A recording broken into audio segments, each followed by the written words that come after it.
ఇవాళ 9వ ప్రశ్న గురించి వివరించబోతున్నాను. 9వ ప్రశ్న ఏమనగా, ఆత్మ అనగా ఎవరు? ఆత్మలనగా ఎవరు? ఆత్మ వేరు, ఆత్మలు వేరు. ఆత్మ అనగా దేవుడు, ఆత్మలనగా మనుషులు.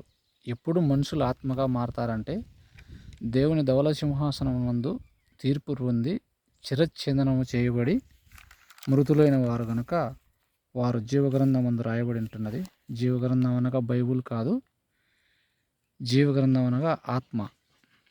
అందుకే ప్రకటన 5వ అధ్యాయము, ప్రకటన 20వ అధ్యాయము 12వ వచనంలో 4-12 వచనంలో ఉంటుంది.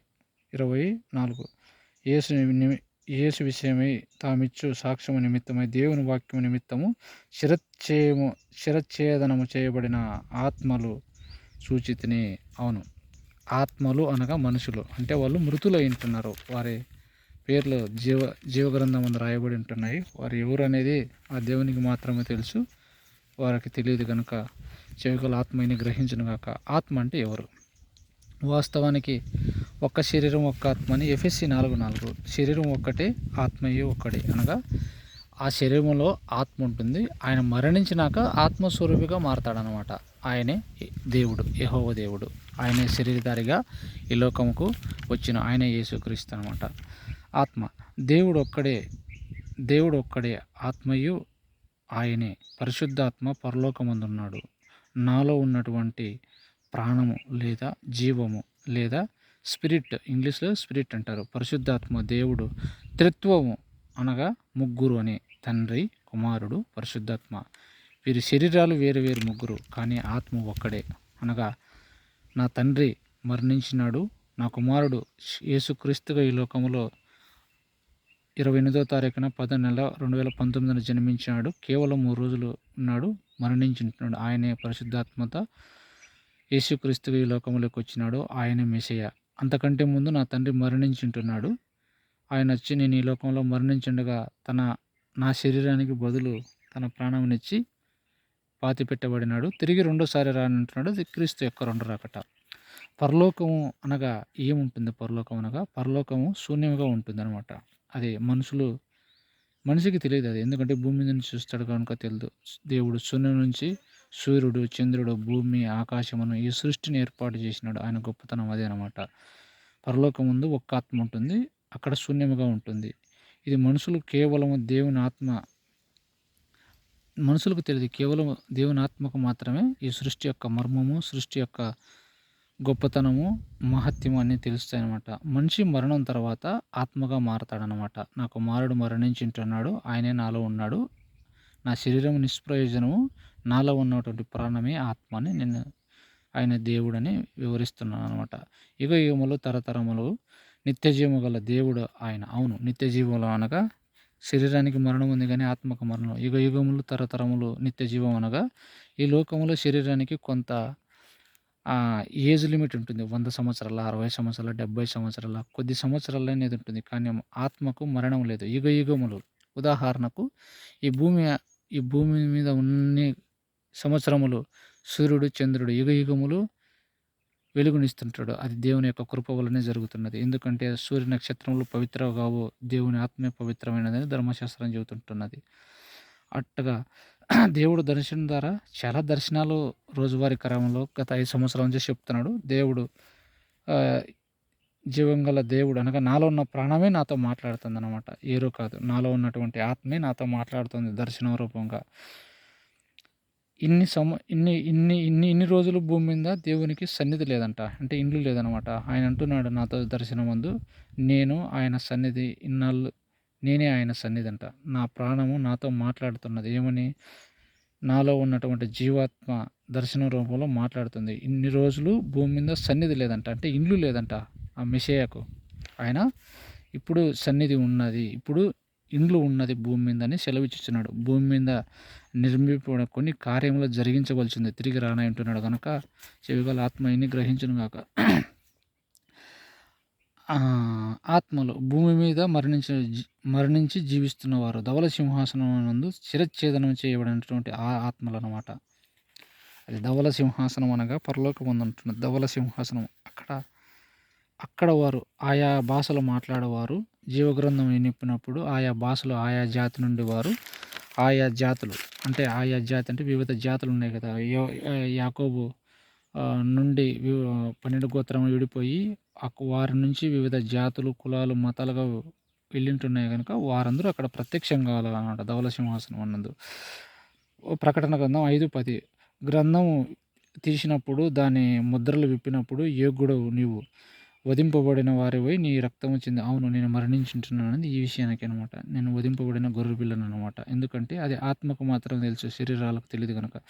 ప్రతి వంశములోనూ ఆయా భాషలు మాట్లాడేవారిలోనూ ప్రతి జనములో నుండి దేవుని కొరకు మనుషులను కొని మా దేవుని వారికి ఒక రాజ్యంగా యాజకునిగా చేసిన. అవును, నా రాజ్యం ఎక్కడనగా భూమి మీద నా రాజ్యం కాదు. నేనేం పరిపాలిస్తాను భూమి మీద ఏముండదు. పరలోకమే నా రాజ్యము అనగా ఒక రాజ్యానికి యాజకునిగా చేసింటున్నాడు. ఆ రాజ్యం ఏమనగా పరలోకము. అక్కడ నా ఆత్మ ఉంటున్నది, ఇక్కడ నా శరీరం ఉంటున్నది. నా శరీరం నిష్ప్రయోజనం. వాక్యంలోకి వెళ్దాము.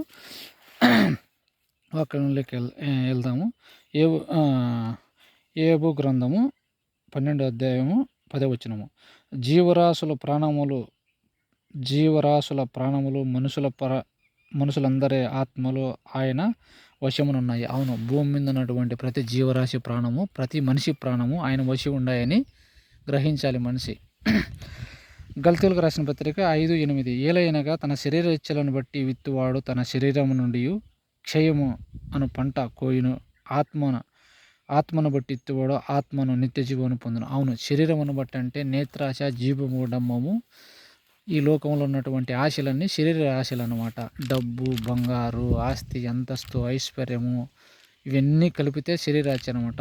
ఈ లోకంలో ఉన్నటువంటి అది దేవుని తాకవు మనిషికి. అందుకే ఈ లోకంలో మట్టితోనే కలిసిపోతాడు కానీ దేవుని చేరడు. ఈ లోకానుసారంగా కాక దేవుని ఆత్మానుసారంగా జరిగితే నిత్య జీవం అనేటువంటి పంట కోస్తాడని గలతీయులకు రాసిన పత్రిక 5:8 చెప్తుంది. రోమిలకు రాసిన పత్రిక 8:2 యేసుక్రీస్తునందు జీవమునిచ్చు ఆత్మ యొక్క నియమము పాప మరణము నియమము నుండి నన్ను విడిపించను. ధర్మశాస్త్రం దేని చేయజాలకపోయినో దాన్ని దేవుడు చేసిన. అవును, ధర్మశాస్త్రం ఈ లోకానికి ఎప్పుడు వచ్చింటుంది? 2024 సంవత్సరాల కిందటే. ఎవరికి ధర్మం చేస్తుంటుంది? అందరి ఇండ్లలో బైబిలే ఉంటుంది. వారు దాని ప్రకారం చదువుతారు, పక్కన పెడతారు. వాటి గురించి పాటించే వాళ్ళు ఎవరు పాటించలే. అది ఏ ధర్మశాస్త్రం ఏ మనిషికి తీర్పు తీర్చలే, కానీ ఆత్మే తీర్పు తీరుస్తున్నానని రోమిలకు రాసిన పత్రిక 2:8 ఉందన్నమాట. ఆత్మ ఎవరెవరు ధవల సింహాసనం ముందు మృతి నిండారో వాళ్ళందరూ ఉండారన్నమాట. వారి సంఖ్య వారి పేర్లతో సహా రాయబడి ఉంటున్నది. వారందరూ నాకు తెలుసు అనమాట. అందుకే చెవిగల ఆత్మని గ్రహించను గాక. అందులో పాస్టర్లు ఉన్నారు, రాజకీయ నాయకులు ఉన్నారు, మూవీస్లో నటించే వాళ్ళు ఉన్నారు. ప్రతి ఒక్కరు అన్ని కులాలు అన్ని భాషల వారు ఉన్నారనమాట. రోమిలకు రాసిన పత్రిక 8:9 దేవుని ఆత్మ మీలో నివసించిన మీరు ఆత్మ స్వభావం గలవారే కానీ శరీర స్వభావం. అవును, నాలో ఆత్మ ఉన్నది, దేవుని ఆత్మ. ఆయనే నా కుమారుడు, ఆయనే నా తండ్రి. నాలో ఉన్న ప్రాణమే పరలోకముందున్నదని చెప్తున్నది. నేను శరీర స్వభావం కాదు కానీ ఆత్మస్వరూపిణి చెబుతున్నాను అనమాట. రోమిలకు రాసిన పత్రిక 8:11 మృతులలో నుండి యేసుక్రీస్తు లేపబడిన ఆత్మ మీలో నివసించిన యెడల మృతులలో నుండి క్రీస్తు యేసును లేపిన వాడు చావునకు లోనైన మీ శరీరములను కూడా మీలో నివసించి తన ఆత్మ ధర జీవింపజేసినాడు. అవును, క్రీస్తును లేపబడినది ఎవరు? తండ్రి. అనగా యేసుక్రీస్తును లేపబడినది మృతుల నుంచి అంటే నేనే ఒక తండ్రిగా. మధు అనే నేను తండ్రిని. నా కుమారుడు ఈ లోకంలో పుట్టింటున్నాడు, యేసుక్రీస్తుగా శరీరధారిగా వచ్చింటున్నాడు. ఆయన మరణించింటే తిరిపి జీవం పోసినాను, పరలోకముందున్నాడని సెలవిచ్చున్నాను. అక్కడ ఆత్మస్వరూపిగా ఉన్నాడు. శరీరము ఈ లోకములో మట్టి పాలైంటున్నది. నాలో ఉన్నటువంటి ప్రాణమే యేసుక్రీస్తుగా మొదటిసారిగా మెస్సీయగా ఈ లోకంలో జన్మించినాడని సెలవిస్తున్నాను అనమాట. రోమిలకు రాసిన పత్రిక 8:13 మీరు శరీరానుసారముగా ప్రవర్తించిన ఎడల చావవలసిన వారైందురు కానీ ఆత్మచేత శరీరం క్రియలను చంపిన ఎడల జీవింపిన. అవును, శరీరానుసారంగా జీవించిస్తే లోకానుసారంగా మరణం ఉంటుంది, కానీ ఆత్మానుసారంగా జీవిస్తే శరీర క్రియలకు చచ్చిన నువ్వు జీవిస్తారు. నేను అదే చెప్తున్నది అనమాట. నేను చనిపోయి ఉండగా నా కుమారుడు నాకు ప్రాణం పోసినాడు. ఆయన కుడిపార్శ్వన ఉన్నాడు అనమాట. నా కుడిపార్శ్వనం ఆయన నాకు ప్రాణం పోసినాడు. శరీరానికి కాదు, ఆత్మకు ప్రాణం పోసినాడు. ప్రకృతి సంబంధమైన నా తల్లిదండ్రులు నాకు శరీరాన్ని ఆత్మనిస్తే ప్రకృతి సంబంధమైన ఆత్మ చచ్చిపోయింది నాలో. దేవుడు ఇచ్చిన ఆత్మ నాలో ఉంటున్నదని సెలవిస్తున్నాను అనమాట. యోహాను సువార్త 2:24 దేవుడు ఆత్మ గనుక ఆయనను ఆరాధించేవారు ఆత్మతోనూ సత్యమును ఆరాధించవలెను. అవును. యోహాను సువార్త 6:23 ఆత్మ జీవింపజేయుచున్నది, శరీరము కేవలం నిష్ప్రయోజనం. నేను ఇదే మాట చెబుతానంటాను. నాలో ఉన్నటువంటి నా శరీరం నిష్ప్రయోజనం. నాలో ఉన్నది ఆత్మే జీవింపజేస్తున్నది. నేను మీతో చెప్పుచున్న మాటలు ఆత్మయు జీవమై ఉన్నాయి. అవును, ఆత్మకు మరణం లేదు. నాలో ఉన్నటువంటి ప్రాణ ఆత్మ ఉన్నది, శరీరము నిష్ప్రయోజనము. 1 యోహాను 4:2 యేసుక్రీస్తు దారిగా వచ్చినని ఏ ఆత్మ అయితే ఒప్పుకొనునో అది దేవుని సంబంధి. అవును, నేనే ఒప్పుకుంటున్నాను నా కుమారుడిగా ఈ లోకానికి వచ్చింటున్నాడని. అందుకు నేను ఆ ఆత్మను, నేను దేవుని సంబంధమైన ఆత్మనని. 1 యోహాను 4:3 ఏ ఆత్మ అయితే ఒప్పుకున్నదో అది దేవుని సంబంధం కానిది. దీనిని బట్టి దేవుని ఆత్మ ఎరుగదు. క్రీస్తు విరోధి ఆత్మ వచ్చునని మీరు వినగలగా ఇదివరకే అది లోకంలో ఉన్నది. అవును, క్రీస్తుకి విరోధి అనగా నన్ను నా కుమారుని దేవుడని ఒప్పుకున్నారు ఎవరో వారే క్రీస్తు విరోధని దేవుడు సెలవిచ్చున్నాడు. ఇదివరకే లోకంలో ఉన్నది. అవును, నేను ఇప్పుడు లోకంలోనే ఉంటున్నాను, మృతి చెందింటున్నాను, కానీ నాలో ఉన్నటువంటి ప్రాణము దేవుడే. ఈ శరీరము నిష్ప్రయోజనమే. ఈ శరీరం కూడా త్వరగా ఈ లోకాన్ని వదలంటున్నది. త్వరగా అంటే ఇంకా ఈ నా కుమారుడు ఈ లోకంలో జన్మించి 33 సంవత్సరాల తర్వాత నేను మరణిస్తాను అన్నమాట. అది శరీరం ఈ లోకంలో కలిసిపోయినప్పటికీ నేను నిత్య జీవనం పొందింటున్నాను, అనగా నా ప్రాణానికి మరణం లేదు. ఈ శరీరంలో కలిసిపోయినప్పటికీ ఎత్తబడినాను ఆల్రెడీగా, ఇంకా మరణం లేదని చెప్తున్నది. యోహాను సువార్త 3:24 ఏలైనగా దేవుడు తాను పంపిన వాని కొలత లేకుండా ఆత్మను అనుగ్రహించి గనుక ఆయన దేవుని మాటలు. అవును, ఇది చాలా రోజుల నుంచి ఇది చెప్తున్నాను, దేవుని వాక్యము. దేవుడు పంపించుంటున్నాడు నన్ను మెస్సియాగా నా కుమారునికి వచ్చినాడని దేవుని వాక్యం ప్రసరిస్తున్నాడు. ఆయన ఆత్మ కొలతలేనంత ఆత్మ అనుగ్రహించున్నాడు కనుక దేవుని మాటలే పలుకుచున్నాను. చెవిగల ఆత్మని గ్రహించును కాక. యోహాను సువార్త 15:26 యోహాను సువార్త 15:26 తండ్రి యొద్ద నుండి మీ యొద్దకు నేను పంపబోవు ఆదరణకర్త అంటే ఎవరనగా తండ్రి యొద్ద నుండి బయలుదేరినట్టు సత్యస్వరూపి అయిన ఆత్మ వచ్చినప్పుడు, అంటే తండ్రి యొద్ద నుంచి వచ్చినప్పుడు ఆయన నన్ను గురించి సాక్ష్యం ఇచ్చిన. అవును, నేను కొద్ది రోజులకు మరణిస్తాను, నా కుమారుడు నా గురించి సాక్ష్యం ఇవ్వాల్సి ఉంటుంది, అనగా తండ్రి నుంచి మళ్ళీ పంపిస్తాను అన్నమాట. ప్రకృతి సంబంధమైన ఆత్మ నా కుమారునిలో ఇంకా ఉండదు. ఎందుకంటే నాలో ఉన్నది దేవుని ఆత్మ కనుక. మరి నేను ఇప్పుడు శరీరేచ్ఛలను కాక పరిశుద్ధాత్మతో పట్టబోయే నా కుమారుడు మరి నా గురించి సాక్ష్యం ఇవ్వబోతాడు. ఇప్పుడు నేను మరణించిన తర్వాత అప్పుడు నేను పరలోకమందుండను, నా కుమారుడు నన్ను గురించి సాక్ష్యం ఇవ్వవలసి ఉంటున్నది.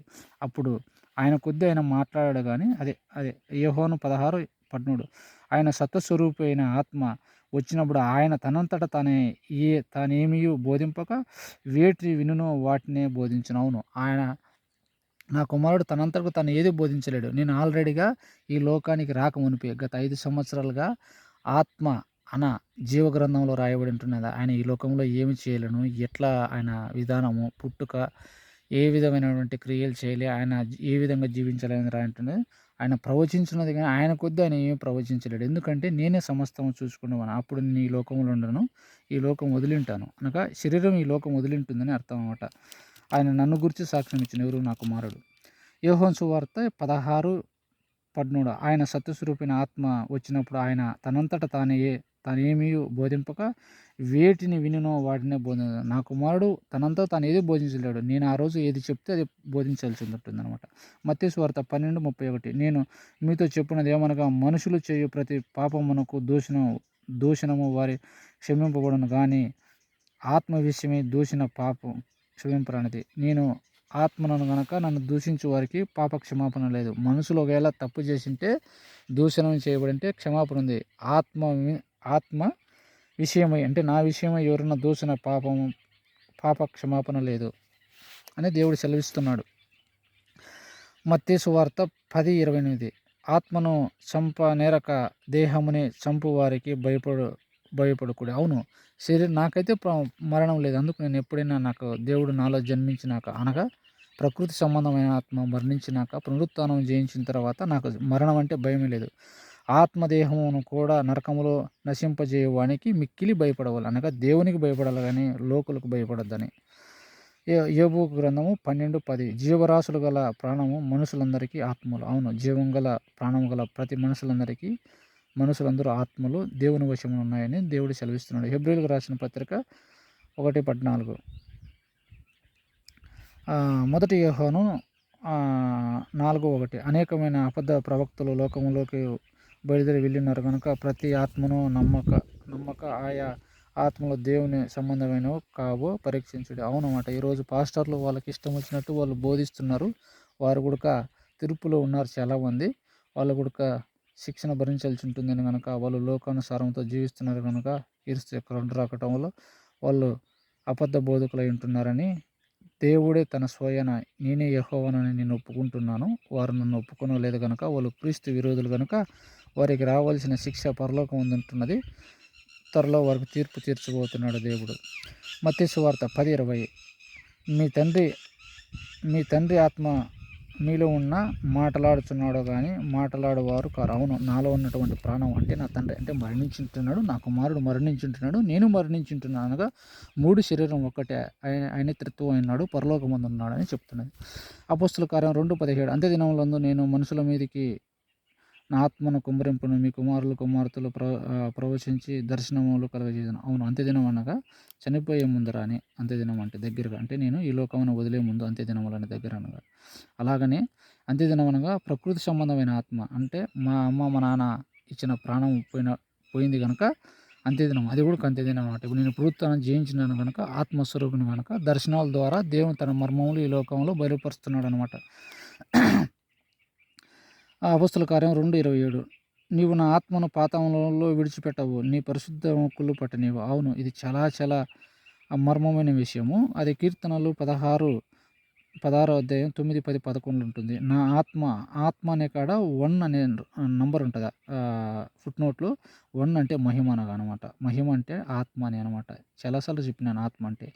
ఆత్మ పరలోకం ఉంటుంది, శూన్యంలో ఉంటుంది, ఈ లోకానికి వెలుగై ఉన్నది అనగా నేను ఇక్కడ ఈ లోకంలో ఉన్నాను, నా ఆత్మ పరలోకం ఉంటుంది. ఈ పరలోకంలో శూన్యంలో ఉన్నప్పటికీ ఇప్పుడు కూడా ఇక్కడ ఈ లోకంలో సమస్తం వెలుగై ఉంటున్నది. దేవుడు సమస్తం వెలుగు మట్టి నుంచి చేసి ఉంటున్నాడు కనుక దేవునికి తెలిసి మర్మం. నీవు నీ పరిశుద్ధునికి కుళ్ళు పట్టనీవు అనగా కుళ్ళు పట్టనీవు అనే కాడ 2 ఉంటుంది కింద ఫుట్ నోట్లో గోతి తీయబడను. అవును, నా శరీరానికి గోతి తీయబడలేదు చనిపోయినప్పటికీ. ఎందుకు? ఆయన ఈ లోకానికి వచ్చి మరణించి నా బదులు మరణించినాడు నా కుమారుడు అని చెప్తున్నాను. ఆయనే మెస్సీయ అంటున్నాను. ఎందుకంటే గోతి తీయలేదు, ఎందుకంటే మరణించిండగా ఆయన నాకు ప్రాణం ఇచ్చింటున్నాడు, అందుకే ఆయన ఆత్మ అని అంటున్నాడు. నేను మరణించినాను, ప్రకృతి సంబంధమైనది నాలో ఉన్నటువంటి జీవము అనగా ప్రాణము నా కుమారుడని సెలవిస్తున్నాడు. ఆయన యేసుక్రీస్తు మొదటిసారాక మెస్సియా అంటే రక్షకుడని, తిరిగి రెండోసారి క్రీస్తు యొక్క 2 రాకడలో ఈ తీర్పు తీర్చిన వారికి కొందరు రక్షింపబడతారు, కొందరు మరణిస్తారు. చెవిగల ఆత్మ అయిన గ్రహించును గాక. గలతీయులకు రాసిన పత్రిక 5:7 శరీరము ఆత్మకును ఆత్మకు శరీరముకు విరోధంగా ఉన్నది ఆపేక్షించాడు. అవును, శరీరం వేరు ఆత్మ వేరు, వేరువేరుగా విరోధంగా ఉన్నాయని గ్రహించవలసిందిగా చెబుతున్నాను అనమాట. శరీరం వేరు ఆత్మ వేరు. లోకానుసారమైనటువంటి శరీరము, ఆత్మానుసారమైనటువంటి దేవుడు అనమాట. రోమిలకు రాసిన పత్రిక 7:14 ధర్మశాస్త్రం సంబంధమైనది మీరు ఎరుగురు, ఆత్మ ధర్మశాస్త్ర సంబంధించినదని మీరు ఎరుగుదా. అవును, ధర్మశాస్త్రానికి సంబంధించినది ఆత్మ. 1 కొరింథీ 2:10 ఆత్మ అన్నిటినీ దేవుని మర్మములను కూడా పరిశోధించును. అవును, ఈ భూమి ఆకాశ నక్షత్రములు అన్నీ మట్టివని చెప్తున్నాను. సూర్యుని చూసిన లేవురు లేదు, నేను చెప్తున్నాను దేవుని ఆత్మగా మట్టి. చంద్రుడు కూడా మట్టే, కానీ ఈ లోకానికి వెలుగై ఉంటున్నది యుగ యుగములు తరతరములు. అది దేవుని యొక్క మహిమత్వానికి తెలుసు అనమాట.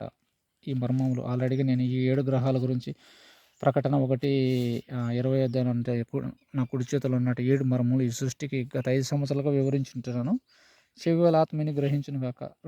1 కొరింథీ 2:14 ప్రకృతి సంబంధమైన మనుషుడు దేవుని ఆత్మ విషయమును అంగీకరించడు. అవును, ప్రకృతి సంబంధమైన ఆత్మ నన్ను అంటే మధును, నా కుమారుడిని యేసుక్రీస్తును ఎవరు ఒప్పుకోరు, ఎందుకంటే ప్రకృతిగా జన్మించింటారు కాబట్టి.